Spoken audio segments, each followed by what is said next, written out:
Welcome back to Two Therapists Walk Into a Podcast. My name is Stephanie Edsel, and I'm an LCSW here in Salt Lake City, Utah.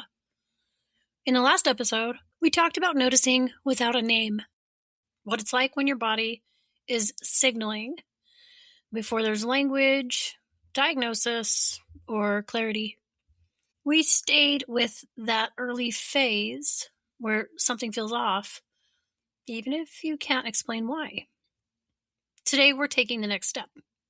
What happens when those early signals leave your internal world and start interacting with other people? What happens when you name something and the response doesn't land the way you hoped it would? I'm Robin Green, an LCSW in Tucson, Arizona. Thank you, Stephanie, for welcoming us so nicely to today's episode. And before we go any further, we want to slow it down just for this moment. If you are listening because you've had experiences of not being taken seriously, your body may already be bracing, tightening, holding your breath, staying alert in ways that feel familiar. And sometimes that anticipation is subtle. A slight contraction in the chest, a readiness to defend yourself, or even a habit of editing what you're about to say before you say it. We want you to just notice that. Notice where your body is supported right now. Your feet, your back, the surface beneath you. And let your breath do what it's already doing. There's nothing you need to track, analyze, or fix right now. We're not trying to change anything in this moment. We're just creating enough steadiness to think clearly together.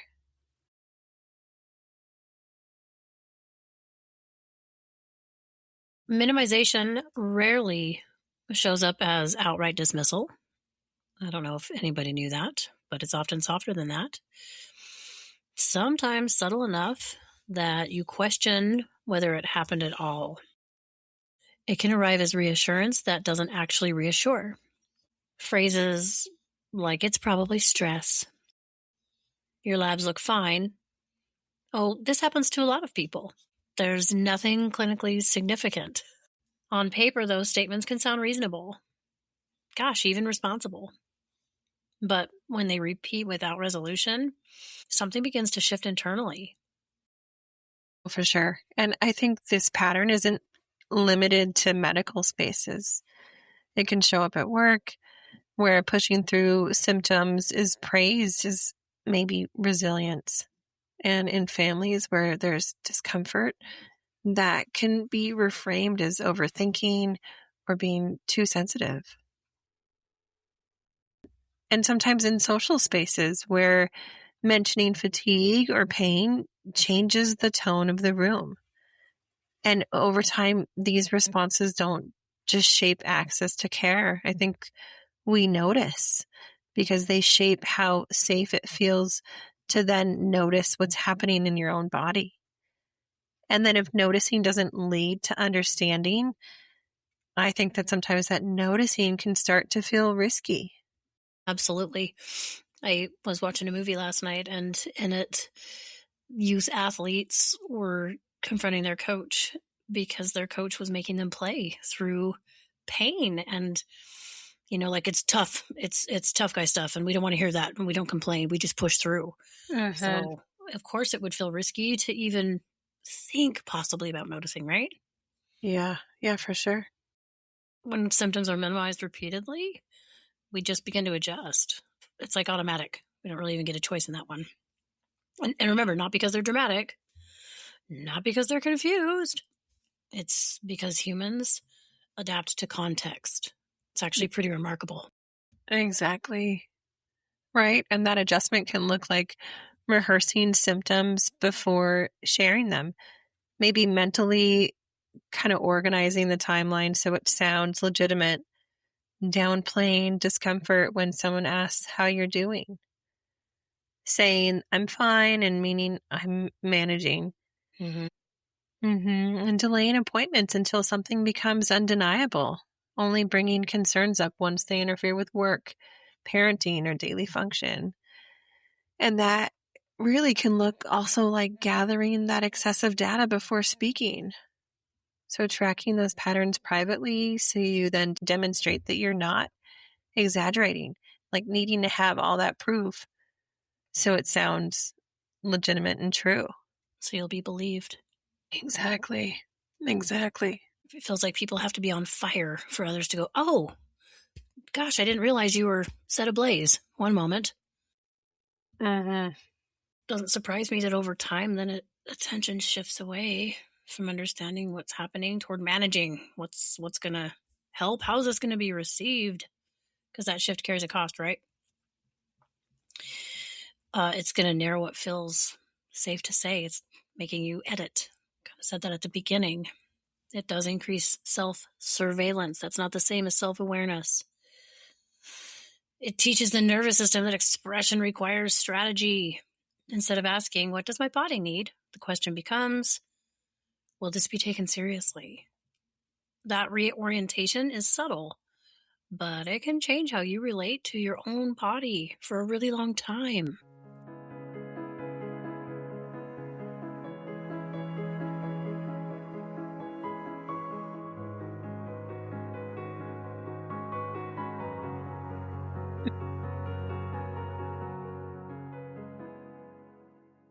Minimization also reshapes relationships, and sometimes quietly.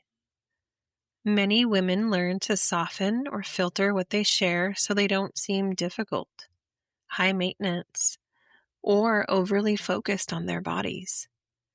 You might avoid mentioning symptoms so a conversation stays light. Or you might postpone a check-in because you don't want to disrupt plans.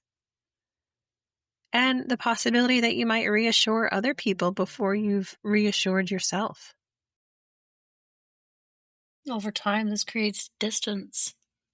It's almost impossible not to, not just from providers or coworkers, but from your own internal signals, not listening to body cues. You begin responding to what feels acceptable rather than what is actually feeling accurate.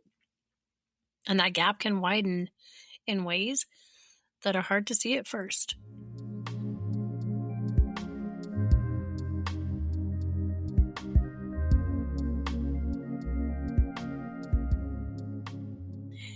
Here's the nervous system nugget that we have today. Anticipation of disbelief shapes behavior.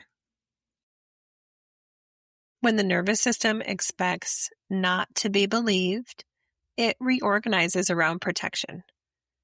That anticipation doesn't just affect one appointment or one conversation. It will carry forward. It influences how carefully you speak, how much you disclose, and whether you bring up concerns at all. Some people respond by quieting signals, minimizing internally before anyone else can. Others amplify, hoping urgency will override that dismissal. And both of these are protective adjustments that are shaped by environments that haven't responded reliably. So these patterns often operate outside conscious awareness, automatic. They become habits, ways of interacting that start to really feel normal. And they can change, but usually only when new responses are experienced consistently enough for the nervous system to register something different.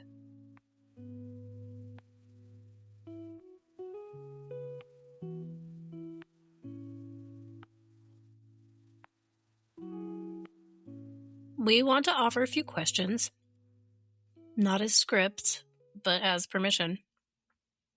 These are not confrontational. They're orienting. They shift the focus from reassurance to information. You're allowed to ask, what else could this be? If this continues, what would the next step be? What signs would tell us a follow-up is needed? How do we rule things out rather than assume? And you don't have to ask all of these at once. Even one question can shift the tone of an interaction and slow things down. Sometimes asking the question isn't about the answer. It's about restoring contact with your own perception.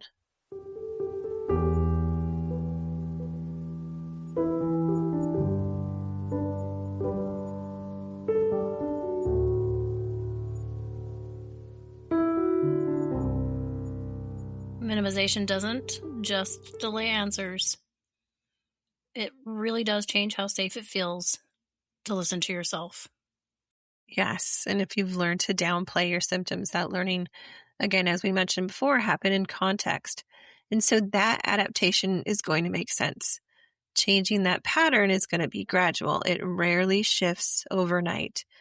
This is all about the repetition.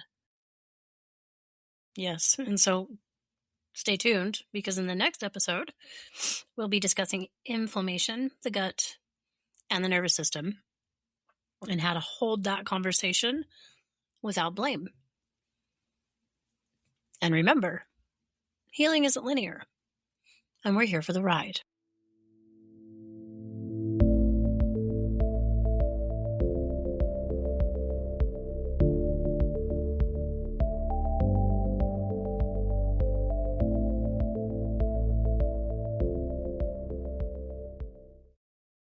This podcast is for educational purposes only, and it is not a substitute for therapy, medical care, or professional advice.